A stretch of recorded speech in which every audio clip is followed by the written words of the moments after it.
জোনাইত বন বিভাগৰ কাৰ্যালয়ত অৰুণাচলীৰ তাণ্ডৱ অৰুণাচলী দুৰ্বৃত্তই লণ্ড ভণ্ড কৰে কাৰ্যালয়টো তিনি অৰুণাচলী দুৰ্বৃত্তৰ চোকা অস্ত্ৰলৈ কাৰ্যালয়টোত প্ৰৱেশ অশালীত গালি গালাজ কৰাৰ লগতে আক্ৰমণ কৰে কাৰ্যালয়টোত তিনি দুৰ্বৃত্তই কাৰ্যালয়টোৰ দুৱাৰ খিৰিকী ভাঙি চুৰমাৰ কৰে জোনাই আৰক্ষীয়ে ঘটনাৰ তদন্ত অব্যাহত ৰাখিছে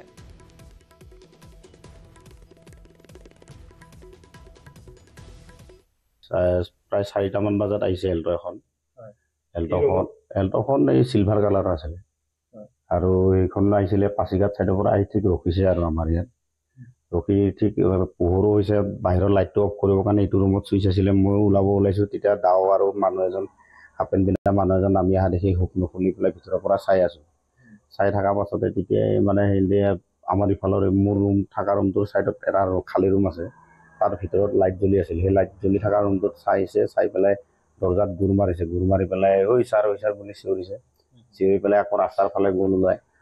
গৈ পেলাই তাৰপিছত ৰাস্তাৰ পৰা শিলগুটি মাৰিছে ঐ আছাম পুলিচ বুলি কয় তাৰপিছত শিলগুটি মাৰি অলপ সময় তাত চিঞৰ বাখৰ কৰি পেলাই আকৌ আমাৰ এইটো চাইডৰ এইটো কোৱাৰ্টাৰত আহিছে আকৌ এজন আমাৰ ষ্টাফ থাকে ইয়াতো তাৰপিছত ইয়াত কমচে কম 15 পৰা 20 মিনিটলৈকে তাৰমানে শিলগুটি মাৰিছে আৰু উৎপাত কৰি পেলাই তাৰপিছত আকৌ ৰুকচিং চাইডে এল্টোখন লৈ গুচি গৈছে